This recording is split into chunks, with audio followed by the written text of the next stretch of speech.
A seguir, A Hora Esportes, um giro esportivo sobre os principais eventos, competições da região e dupla Grenal. A Hora Esportes, Ezequiel Naitsky, Caetano Preto e Rodrigo Vedói. Em virtude da classificação de nossa região em bandeira preta, os clubes sociais decidiram por adiar e suspender as atividades. Entre elas estão os jogos do torneio de verão na Soges, como falamos ontem com o Rodrigão, coordenador do clube, e no 7 de setembro. Para falar sobre isso, hoje recebemos o Farelinho, o Luiz Felipe Vorme. Boa tarde, Farelinho. Será que esse ano a gente ainda vai conseguir te receber para falar de coisa boa? Farelinho, só um pouquinho pedir aí aí, agora sim. Agora sim. Então, boa tarde a todo mundo, aos amigos aqui da mesa, aos ouvintes, em especial aos associados do SET. Mais uma vez que estamos aqui falando sobre o fechamento do clube, né? Mas com certeza a gente tem fé de que até o final ou metade do ano, digamos assim, a gente possa estar aqui sim vindo falar de coisas boas também. Abrimos a rádio, a Hora inaugurou em março de 2020 e desde então é só vir aqui para dizer que aconteceu alguma coisa de ruim, que vamos ter que parar, vamos ter que segurar. Como é que foi nessa sexta-feira, fim de tarde, receber a notícia da bandeira preta? Como é que isso chegou no SET e que medidas foram tomadas logo de cara? Bom, Caetano, havia sim já uma expectativa, né, negativa, infelizmente, né, de que a bandeira seria preta na nossa região em virtude dos números que a gente vinha acompanhando no decorrer da semana, né. Para isso, então, o clube já havia se reunido, né, esperando essa notícia. No momento que ela chegou sexta-feira à noite, o clube entendeu que o prazo dela teria validade a partir do dia de hoje, né? Então o clube manteve as atividades regulares durante o final de semana, inclusive finalizando o torneio de pádel, onde foi evitado ao máximo a aglomeração. Os atletas iam lá jogar e após o jogo se retiravam do clube, foi muito tranquilo, e respeitamos a questão das 10 horas da noite no final de semana. Ontem, durante o dia, também estivemos reunidos, aguardando a classificação definitiva, né? E entendemos a posição do governo, seja ela do estado ou a do nosso prefeito, né, que solicita a colaboração, né, falando da nossa área ali, dos clubes sociais, para que a gente sim dê novamente 2 passos para trás, feche o clube por pelo menos 1 ou 2 semanas, né, aguardando as novas deliberações em função das bandeiras, mas o clube não é contra a decisão do governo, né? O clube, bem pelo contrário, a gente é favorável porque a questão do coronavírus está vindo novamente. A gente tem acompanhado os números, né? E acredita que sim, o clube tem que dar uma contribuição em termos de saúde, né, para o nosso município e o estado. Ô Farelo, boa tarde, tudo bem? A gente sabe que esse fechamento aí de forma nenhuma ele é para prejudicar o sócio, sim para ajudar que não haja um contágio, para que não haja foco dentro do clube, até parabenizar o SET, porque a gente não ficou sabendo nenhum foco de contágio lá dentro, o pessoal tomava os cuidados necessários.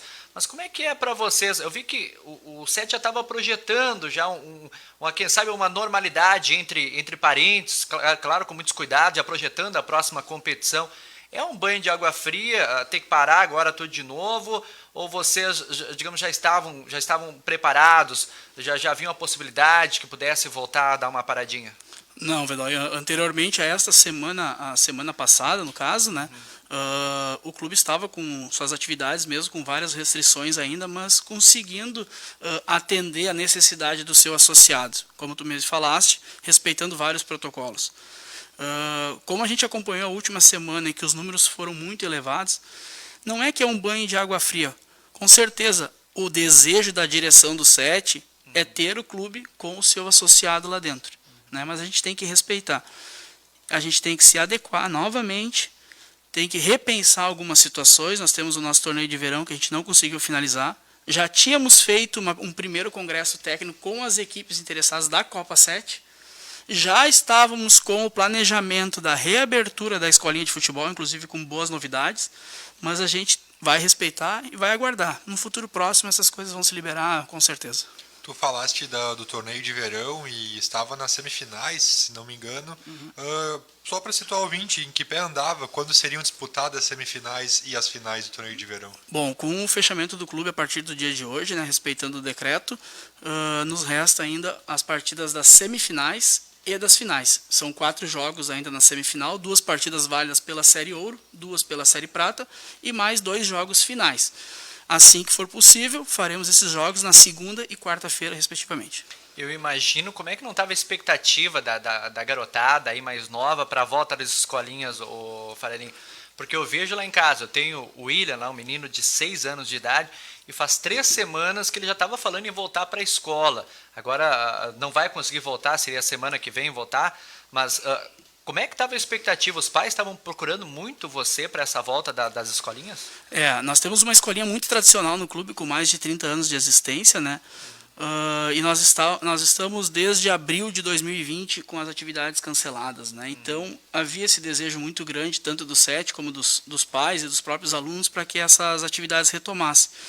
E no nosso projeto para 2021, nós vamos ter o Nico, que é o nosso técnico já há uma longa data, e nós fizemos a contratação do Cristiano.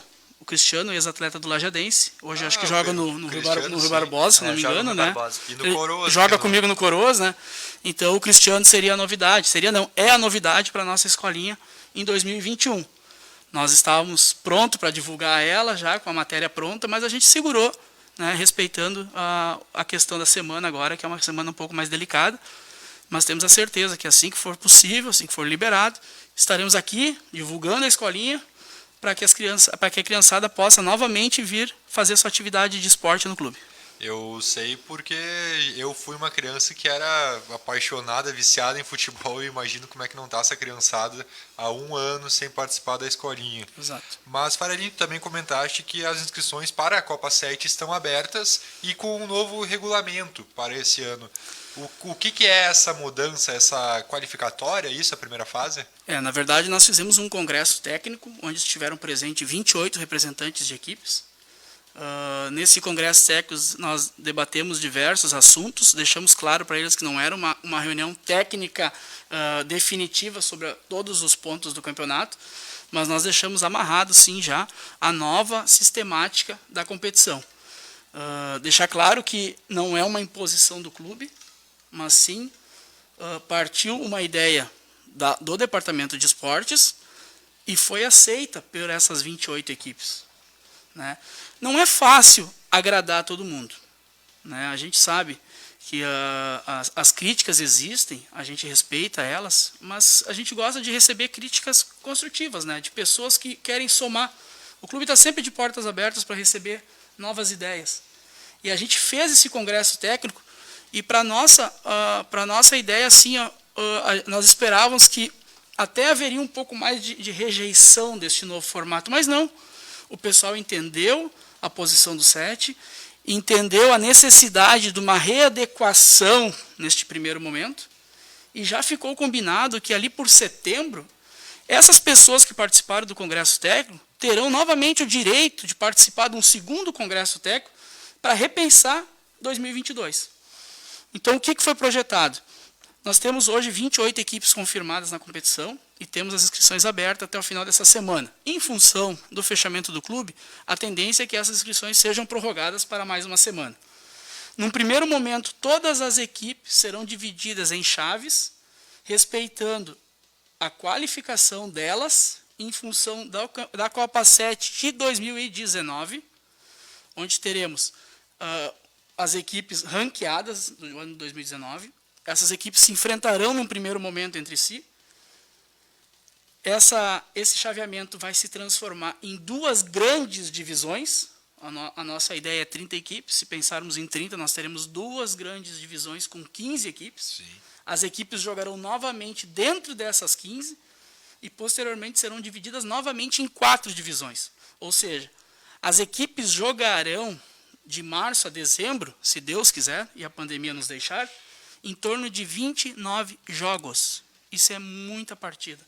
É movimentar o sócio todos os meses no clube. E sabe que o SET fez isso agora e já tem feito nos últimos anos, mas como está boa essa comunicação do clube com os sócios.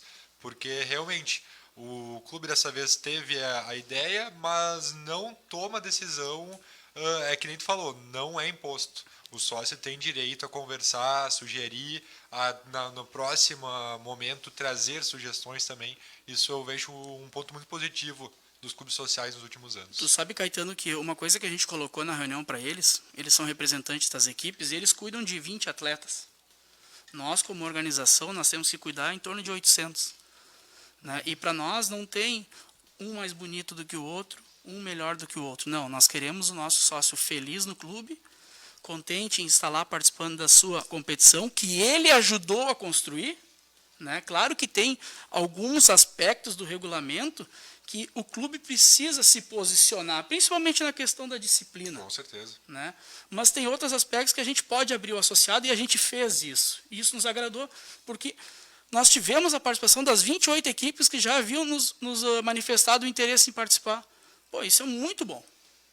E no congresso foram todas ou quase todas as equipes? As 28 equipes que nos haviam manifestado interesse em participar da competição estiveram presentes. Isso também porque às vezes a pessoa reclama e nem tem um representante. Eu já participei de reuniões em que, seja cobrindo ou como representante de time também no Chiricaça, em que às vezes chegava gente reclamando e nem tinha participado da última reunião. Então que bom que está tendo essa participação também. Isso, a gente sempre coloca para as pessoas, às vezes tu está no clube, não sabe de tarde, vem um cara do teu lado e diz, mas essa forma do campeonato não está legal.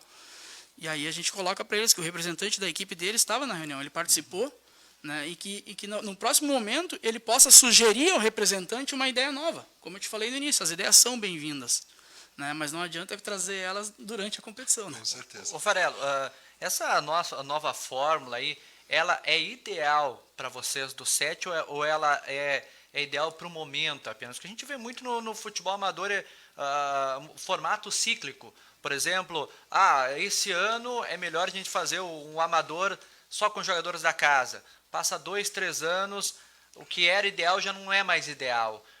Como é que você vê essa questão da fórmula? Ela é boa para vocês manterem ou ela é boa para o momento? Eu vejo que para o momento ela é uma fórmula ideal. Tá? Se vocês recordarem, o Chiricaça trouxe essa fórmula ano passado. Conseguiu fazer uma rodada. Essa forma foi sugerida por mim, tá? Como foi uma montagem que eu fiz como associado do Chiricaça e membro representante de uma das equipes, porque via-se a necessidade de uma renovação das equipes dentro das divisões. Nós lá no 7, nós chegamos em 2020 a ter 17 equipes numa divisão e 14. Foi o ano mais parelho em termos de número de equipes. Mas a projeção para 2021 era que a primeira divisão tivesse menos e a segunda mais. Então nós entendemos que sim, pro momento era melhor colocar todo mundo junto e poder fazer 2 divisões parelhas, para que a gente consiga ter um campeonato mais igualitário, principalmente a partir da segunda fase. Eu particularmente concordo com as decisões tanto do 7 quanto do Chiricaça, que é também para sair do comum, que é há décadas sendo feita da mesma forma. Isso. Realmente talvez seja positivo ou talvez vá fazer e não dê o retorno esperado, mas é uma tentativa válida. Mas, Farelinho, o clube agora está totalmente fechado essa próxima semana. Como é que vai proceder isso? E provavelmente com esse cancelamento, adiamento dos jogos, a própria Copa de Minifutebol também passe a começar um pouco mais tarde, é isso? Tudo vai depender, né, Caetano? Se nós tivermos apenas uma semana de clube fechado, né, a gente vai ter que aguardar a próxima atualização das bandeiras. Acredito que não haja necessidade de adiamento da Copa 7. Até porque a Copa 7 é realizada aos sábados e o torneio de verão é realizado à noite. Nada impede de que elas andem juntas. Até porque o torneio de verão são apenas 2 rodadas. Mas a gente não consegue mais projetar o início dela, pois nós não temos o dia de reabertura do clube. Nós sabemos que hoje, terça-feira, até segunda-feira à noite da semana que vem, o clube estará fechado. Né? Vamos aguardar o novo posicionamento dos governos e respeitar e acatar aquilo que eles nos pedirem. E torcemos para que as notícias próximas sejam positivas. Eu não aguento mais trazer os organizadores de clube para dizer que a rodada foi cancelada, mas infelizmente vivemos essa pandemia e se esperava que fosse melhorar e logo, e a situação foi agravada. Farelli, muito obrigado por mais uma vez vir até aqui conversar conosco, falar sobre o 7 de setembro. Infelizmente, novamente, por um motivo que não é positivo, mas sabe que estamos sempre abertos a conversar com vocês, e o que precisar da hora, estamos aí. Muito obrigado. Eu agradeço, moçada, mais uma vez a oportunidade. Espero que o pessoal do 7, o nosso associado, entenda a situação do clube, né? Como eu falei no início, a maior vontade do 7 é ter o clube cheio, com seus associados, suas famílias, participando de todas as atividades possíveis. Mas sim, é um momento de fazer um aguardo, se ficar em casa, respeitar os protocolos, para que a gente possa sair novamente dessa situação delicada. Muito obrigado, um abraço para vocês, em especial aos associados do 7.